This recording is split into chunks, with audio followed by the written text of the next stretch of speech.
Assalomu alaykum ustalar. O'spiron kanaliga xush kelibsiz. Bugun sizlar bilan eng yaxshi ikkita elektrodlar haqida gaplashamiz. E7018 va E11018 elektrodlar haqida gaplashamiz. Bularni ko'rib, ikkalasi bir xil-ku deyishlaringiz mumkin. Aslida unaqa emas. Juda ham katta farqi bor. Bularni ko'rib chiqamiz. Unda E7018 bilan gaplashamiz. Bu elektrod juda chiroyli chok hosil qiladi va sifatli chokni beradi. Keyin shlak ostan ajraladi va sachratishlar kam. Lekin bu elektrodni kamchiligi bor, u namlikni yaxshi ko'rmaydi. Va sirada nam bo'lib qolsa, elektrod o'zini sifatini yo'qotadi. Shuning uchun uni quruq holda saqlash kerak. Endi 110-18 elektrodi bilan gaplashamiz. Bu 70-18 bilan почти bir xil, просто undan kuchliroq. Qanchalik kuchli?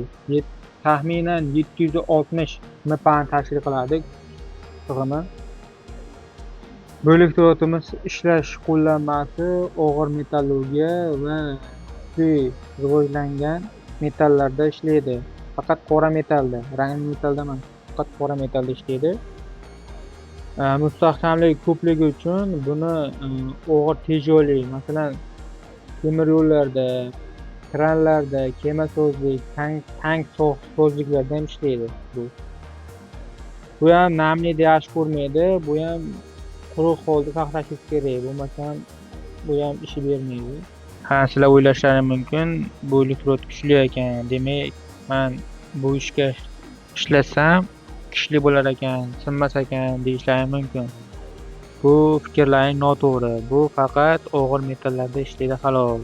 Keyin buni yupqa metalda yoqmoqchi bo'lsalaring, masalan, qanaqa? Ikkili listda yoqmoqchi bo'lsalaring, buni yo'q qilmaysizlar, chunki uni eritib yuboradi. Buni sirazi elektrodni yoqishlaring bilan sirazi yoqib yuborishlaring kerak, bo'lmasam bu ish bermaydi. Sifat buziladi, keyin kuchsiz bo'lib qoladi-da, xullas. 70-18 ishlataman sizlarning. Buni ishlatsalaring bo'laveradi, chunki bu yangi boshlovchilar uchun ishlasa bo'laveradi buni. Bu ham xuddi shunaqa, bitta yoqdan yoqiraverasizlar, lekin uzib ishlasalaring bo'laveradi. Lekin 110-18 da unaqa bo'lmaydi. Shu farqi shu. Lekin atak cho'tki boshlayman. Ishni olib ketaman, mustahkam bo'lish kerak, sifatli bo'lish kerak sizlarning. E60-13 bor, E60-10 ham bor. 10ni bizda kam o'chiradi, lekin E60-13 da olsalaring, o'shani ishlatsalaring qulay.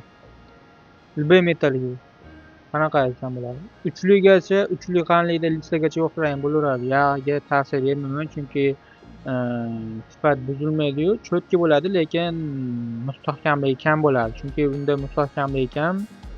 Bor yo'g'i 395 mPa tashkil qiladi. Bu kam. U 3 dan yog'iga, listaga.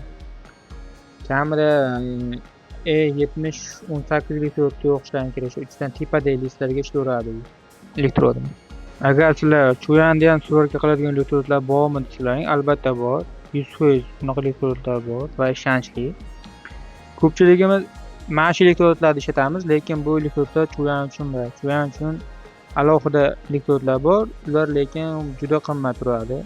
Nega qimmat desalaring, chunki u elektrod tarkibida nikel qorishmasi borligi uchun shunga u qimmat.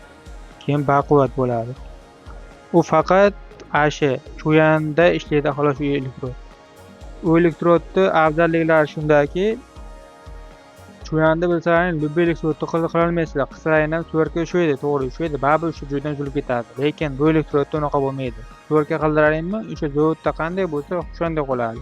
Faqat o'sha suratga qilganlaringdan keyin o'sha qonun qoidasi bor, qanaqa suratga qilish kerak, qanaqa qilib qotirish kerak, shunaqa yo'llari bor. Unda ham xuddi shunaqa, faqat bunda suratga qilib bo'lganingizdan keyin o'zini sovutishini kutishlaring kerak. O'zi sovish kerak. Sovigandan keyin o'shani charxlab, keyin ishlatib yursalaring bo'laveradi. Bu asosan traktorlar ko'p sinib ketadi o'rtasidan, korobkadan. Keyin boshqa korobka olishadi. Korobka ham qimmat, palon pul. Uni o'rniga mana shunaqa elektrodni olib turib, bitta professional ustani chaqirish kerakda, suratkalab, tayyor qilib ketaverish kerak.